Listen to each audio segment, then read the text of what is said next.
टोहाना की राजनीति आज बीच चौराहे पर खड़ी है और सवाल सिर्फ एक है।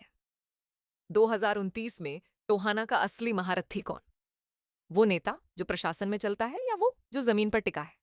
आज ये सवाल इसलिए बड़ा है क्योंकि टोहाना में राजनीति सिर्फ चुनाव नहीं, एक शक्ति संतुलन है। एक तरफ सुभाष बराला जो दिल्ली चंडीगढ़ की गलियारों की ताकत से चल रहे हैं, दूसरी तरफ देवेंद्र सिंह बबली जो टोहाना की गलियों के भरोसे खड़े हैं। टकराव की जड़ बराला वस बबली टोहाना में आज सबसे बड़ा सवाल है। कौन टिकेगा? सुभाष बराला, शक्ति प्रशासन में जमीन से दूर पर सिस्टम के बेहद पास। अफसर हों या फैसले, बराला की बात सुनी जाती है। ये ताकत उन्हें चुनाव के समय फायदा दे सकती है। लेकिन गांव कस्बों की राजनीति सिर्फ दफ्तरी दबदबे से नहीं चलती।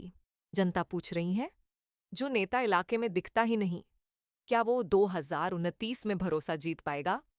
देवेंद्र सिंह बबली ताकत, जनता में बबली की मजबूती, उनके अपने कार्यकर्ता, भाजपा के ही कार्यकर्ता आज सड़क पर कहते दिखते हैं, संगठन में बबली, प्रशासन में बराला। यानी लड़ाई दो दिशाओं में है, सरकार बनाम जमीन। लेकिन बबली की कमजोरी साफ है, प्रशासन की पकड़ कमजोर। और हरियाणा की राजनीति में प्रशासन का रोल चुनाव से पहले बहुत मायने रखता है।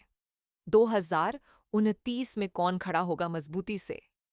टोहाना की जनता आज 3 चीजें देख रही है: जमीन पर मौजूदगी, कार्यक्षमता, सरकारी तंत्र में पकड़। सवाल ये है कि कौन सा नेता तीनों में पास मार्क्स लाता है। सवाल खुला है, बट हवा आहिस्ते आहिस्ते जमीन वाले नेता की तरफ मुड़ती दिख रही है।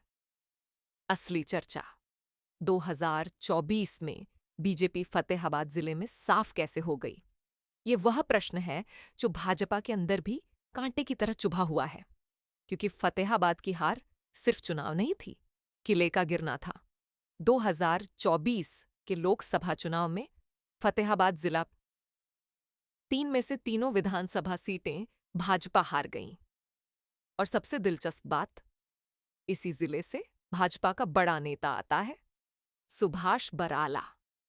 यानी वो नेता जिसे जिले में सबसे मजबूत माना जाता था।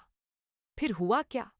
रतिया से सुनीता दुग्गल हार गईं, फतेहाबाद से दुड़ाराम हार गए और टोहाना से खुद देवेंद्र बबली भी हार गए।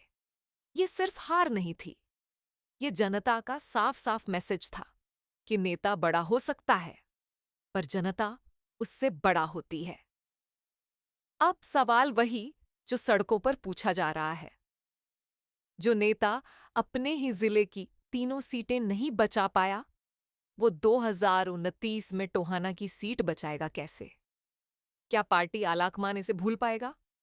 क्या संगठन इसे अनदेखा करेगा? और क्या जनता इस प्रश्न को 2029 तक जाने देगी? लोग कह रहे हैं, जिला हाथ से फिसल गया। और जिम्मेदारी किसकी? टोहाना का भविष्य। असली लड़ाई क्या है? 2029 में लड़ाई सिर्फ 2 नेताओं की नहीं होगी, लड़ाई 3 चीजों की होगी। दिल्ली चंडीगढ़ की सत्ता की ताकत, टोहाना की जमीन की हवा, फतेहाबाद की 2024 की यादें। और इन तीनों का संतुलन तय करेगा कि टोहाना की कुर्सी किसके सिर पर बैठेगी।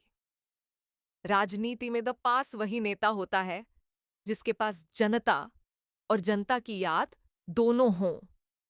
और टोहाना की जनता 2024 नहीं भूली है। आप बताओ, 2029 में किसका सिक्का चलेगा? बराला का या बबली का?